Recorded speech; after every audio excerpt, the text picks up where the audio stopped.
இப்போ ராணா தன்னோட கேமை ஜனனியை வச்சு மூவ் பண்ணலாம் அப்படின்ற மாதிரி நினச்சி அந்த குணசேகரனோட வீடியோவை இப்போ நம்ம ஜனனி கிட்ட கொடுக்குறாங்க. கொடுக்கறதுனால என்ன நடக்க போகுது அப்படின்னு சொல்லிட்டு தாங்க இந்த வீடியோவில் பார்க்க போகிறோம். முழுசாக இந்த வீடியோவை பாருங்கள். கடைசியில் மறக்காமல் பெரிய ட்விஸ்ட் ஒன்று காத்துட்ருக்கு குணசேகரனுக்கு. அது என்ன அப்படின்னு சொல்லிட்டு இப்போ தெரிஞ்சுக்கலாம். என்ன நடந்துட்டுருக்கு அப்படின்னு பார்த்தீங்கன்னா, இங்கே ஒரு பக்கம் ஜனனி போராடிட்டு இருக்காங்க. இந்த குணசேகரன் இவ்வளோ பாவத்தையும் இவ்வளோ தப்பையும் பண்ணிட்டு எவ்வளோ சுதந்திரமாக அழகாக வந்து இவன் தப்பிச்சிட்டு இருக்கானே அப்படின்னு சொல்லிட்டு ஜனனியால் ஏற்றுக்கவே முடியல ஒரு பக்கம். இன்னொரு பக்கம் ராணாவுக்கு இந்த குடும்பத்தை எப்படி வந்து அழிக்கலாம் அப்படின்ற மாதிரி ஃபுல்லாகவே வந்து குழப்பத்தோடு இருந்துகிட்ருக்கான் அங்கே. ஏன்னா ராணாவுக்கு மொத்தமாக குணசேகரனோட வாரிஸ் யாருமே வந்து இருக்கவே கூடாது அப்படின்ற மாதிரி முடிவு பண்ணி என்ன பண்ணலாம் அப்படின்ற மாதிரி யோசிச்சுட்டு இருக்கும்போது ஒன்றுமே இல்லை, நம்ம நடுவில் இருந்து அவங்க 2 பேரை அடிச்சுட்டு சாவறத பார்ப்போம்.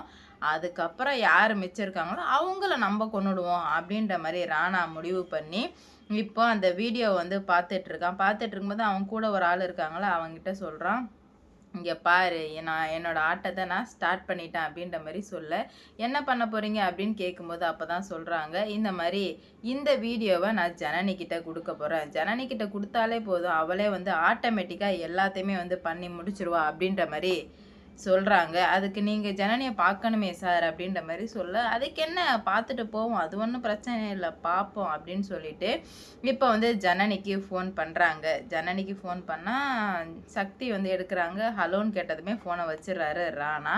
அடுத்தது வந்து மறுபடியும் கால் பண்ணேன், என்ன ஜனனி யாரோ கால் பண்ணுறாங்க, அட்டன் பண்ணால் கட் பண்ணுறாங்க, இந்த நீ பேசு அப்படின்னு சொல்லும்போது உடனே வந்து ஜனனி பேசுகிறாங்க. ஹலோ அப்படின்னு சொல்லும்போது அப்போ தான் ராணா பேசுகிறாரு.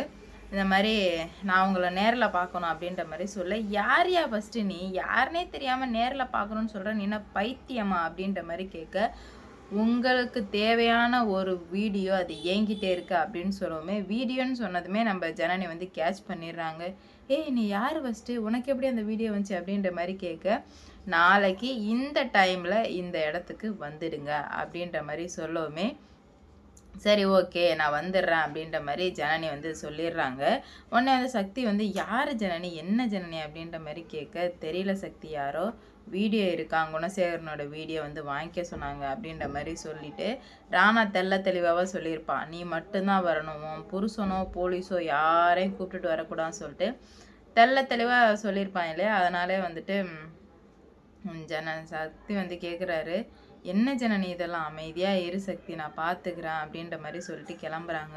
எங்கே போகிற, இரு நானும் வரேன்னு சொல்கிறதுக்கு, இல்லை நீலாம் வர வேணாம் நான் மட்டும் போகிறேன் அப்படின்னு சொல்லிட்டு கிளம்பி நம்ம ஜனனி போகிறாங்க. ஜனனி அதேமாரி அந்த இடத்துக்கு போயிட்டாங்க. உடனே ராணா யார் வந்திருக்கா ஜனனி கூடன்னு சொல்லிட்டு எல்லாத்தையும் விசாரித்ததுக்கு அப்புறமேட்டுக்கு தான் சொல்கிறாங்க, ஜனனி மட்டும்தான் தனியாக வந்திருக்கா அப்படின்னு சொல்லிட்டு, ஹலோ மேடம் அப்படின்ற மாதிரி சொல்ல, யார் நீ, எதுக்காக, இப்போ என்ன உனக்கு, என்ன வீடியோ உன் கையில் எப்படி இருந்துச்சுன்னு கேட்க, தேவையில்லாமல் அதிகமான கேள்விலாம் கேட்கக்கூடாது, வீடியோ நான் தர்றேன் உங்களுக்கு, அதை வச்சு நீங்கள் என்ன பண்ணணுமோ பண்ணுங்கள், குணசேகரன் மாதிரியான ஆளுங்களுக்கெல்லாம் கண்டிப்பாக வந்து தண்டனை கொடுத்தே தான் ஆகணும், இல்லைனா வந்துட்டு இந்த குடும்பமே வந்து அழிஞ்சிடும் அப்படின்ற மாதிரி சொல்ல, அந்த வீடியோவை பார்த்தா என்ன வீடியோ அப்படின்னு சொல்லிட்டு பார்த்தா அதில் ஈஸ்வரியை கொலை பண்ண பார்த்த வீடியோ இருக்குது. உடனே வந்து குணசேகரன் என்ன ஆச்சு, நம்ம ஜனனி என்ன பண்ணுறாங்கன்னா, அதே வீடியோ தான் எப்படி உன் கையில் வந்தது அப்படின்ற மாதிரி கேட்க, இங்கே பாருங்கள் மேடம், எப்படி என் கையில் வந்துச்சு, என்ன நான் யார், ஏன் ஜாதகத்தை பற்றி தெரிஞ்சுக்காமல் நீங்கள் இந்த வீடியோவை வச்சு குணசேகரன் என்ன பண்ண முடியுமோ அதை பண்ணுங்க அப்படின்ற மாதிரி சொல்ல, குணசேகரன் உனக்கும் எதிரியா அப்படின்ற மாதிரி கேட்க, மேடம் குணசேகரன் எல்லாருக்குமே எதிரி தான், குணசேகரன் மாதிரியான ஆளுங்களுக்கு கண்டிப்பாக வந்து தண்டனை கிடைச்சே ஆகணும் அப்படின்ற மாதிரி சொல்கிறாங்க. இப்போ வேற ஈஸ்வரி வேற எல்லாத்தையும் மறந்துட்டாங்க அப்படின்ற மாதிரி சொல்லவுமே ஜனனிக்கு டவுட்டாக இருக்குது, யார் நீ எல்லாத்தையும் கரெக்டாக சொல்லிகிட்டு இருக்கிய அப்படின்ற மாதிரி சொல்ல, நான் முன்னாடி சொன்ன மாதிரி தான், என்கிட்ட வந்து யார் நீ அப்படின்ற மாதிரி எதுவுமே கேட்காதீங்க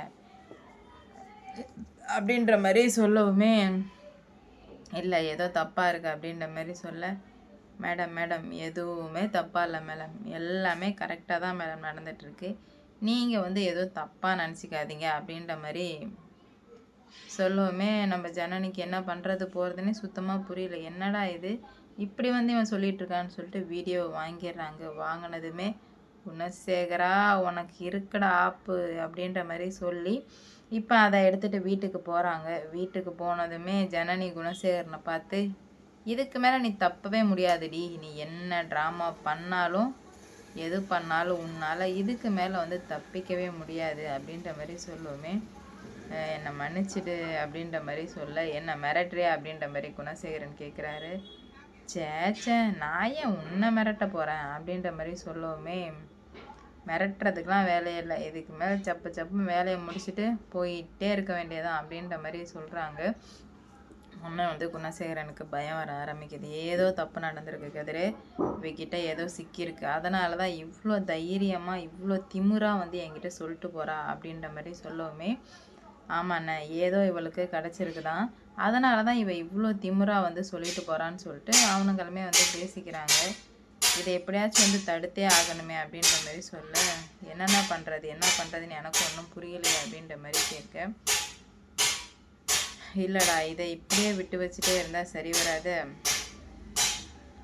ஏதோ ஒன்று கண்டிப்பாக பண்ணணும், அதை நம்ம பண்ணிவிட்டு அதுக்கப்புறம் என்ன நடக்குதுன்னு மட்டும் பாரு அப்படின்ற மாதிரி சொல்லி முடிச்சிடுறாங்க. உடனே வந்து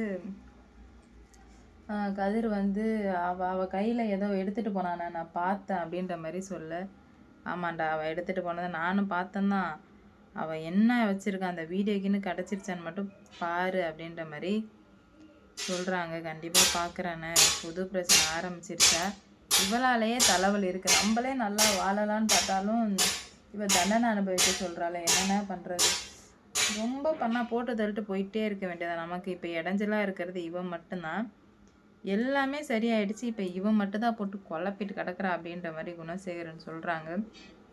உடனே வந்து ஆமாண்ணா ஏதாச்சும் ஒன்று பண்ணணுமா அப்படின்ற மாதிரி இப்போ இவனுங்க வந்து முடிவு எடுக்கிறாங்க. என்ன பண்ண போகிறாங்க ஏது பண்ண போகிறாங்க அப்படின்னு சொல்லிட்டு வெயிட் பண்ணி பார்ப்போம். இந்த வீடியோ பிடிச்சிருந்தா லைக் பண்ணுங்கள், ஷேர் பண்ணுங்கள், மறக்காமல் சப்ஸ்கிரைப் பண்ணிக்கோங்க, அப்போ தான் நான் போடுற வீடியோ நோட்டிஃபிகேஷனாக வரும். அடுத்தடுத்து என்ன நடக்க போகுதுன்னு பார்க்கலாம்.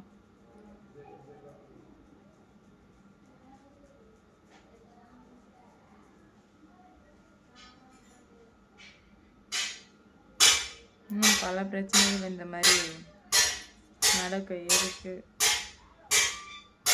எல்லாத்தையும் வெயிட் பண்ணி பார்ப்போம் என்னதான் நடக்க போகுது அப்படின்னு சொல்லிட்டு.